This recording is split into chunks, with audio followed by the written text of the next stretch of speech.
मी सैनिक बोलतोय मराठी निबंध। मी सैनिक बोलतो ही माझी आवाज नाही तर माझ्या असंख्य सहकारी बांधवांची, ज्यांनी या भूमीवर प्राणाची आहुती दिली, जे आजवरही सीमेवर डोळ्यात ऊन घेऊन उभे आहेत आणि ज्यांच्या शौर्याच्या कथा इतिहासाच्या पाण्यात दडलेल्या आहेत, त्या सर्वांची ही एकत्रित आवाज आहे।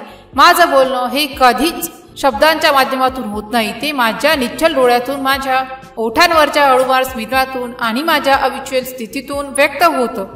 मी आज सीमेच्या रेषेवर उभा राहतो तेव्हा माझी प्रत्येक नजर माझ्या देशाच्या सुरक्षिततेची ग्वाही देत असते। माझ्या हातातील शस्त्र केवळ लोखंड नाही, तर ते माझ्या देशवासियांच्या स्वप्नांचे, त्यांच्या भवितव्याचे रक्षण करणारे एक साधन आहे।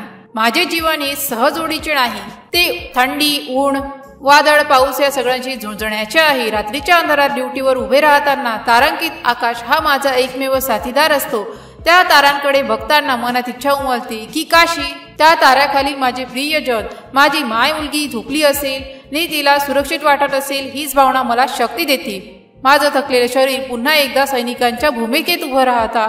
माझ्या मनात प्रेम आहे, आठवणी आहे, माझ्या आईचे शब्द, वडिलांचे आशीर्वाद, माझ्या मित्रांच्या हसण्याची आणि माझ्या प्रियेच्या वाट पाहण्याची, या सगळ्या भावना मी माझ्या हृदयाच्या एका खोल कोपऱ्यात सुरक्षितपणे सांभाळून ठेवल्या आहेत।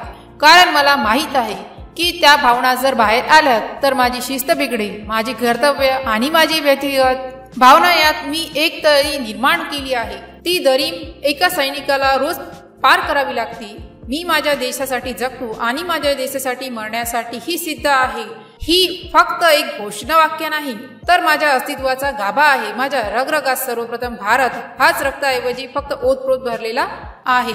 माझ्या वीरगतीला मी कधीच भीत नाही, पण माझ्या मृत्यूनंतर माझ्या कुटुंबियांना काय काय होईल याची मला काळजी आहे।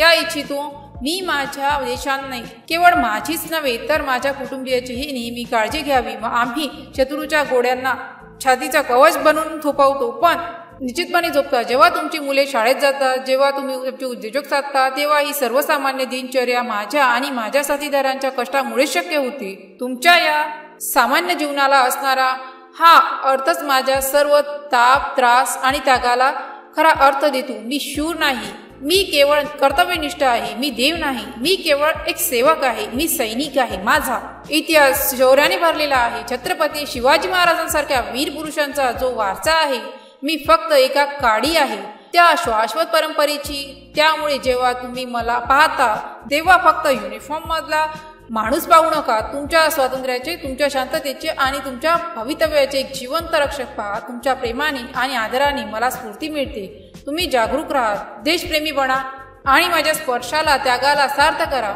हीच माझी एका सैनिकाची विनंती आहे। जय हिंद, जय जवान। जर या पोस्टशी संबंधित काही गोंधळ असेल किंवा आपल्याला अशा कोणत्याही विषयाची माहिती हवी असेल तर कृपया खालील दिलेल्या कमेंट बॉक्सद्वारे आपले प्रश्न आम्हाला विचारू शकता। या पोस्टशी संबंधित आणखीन काही प्रश्न असतील आपण आम्हाला ते देखील सांगू शकता की आम्ही त्या समस्या नक्कीच सोडवू।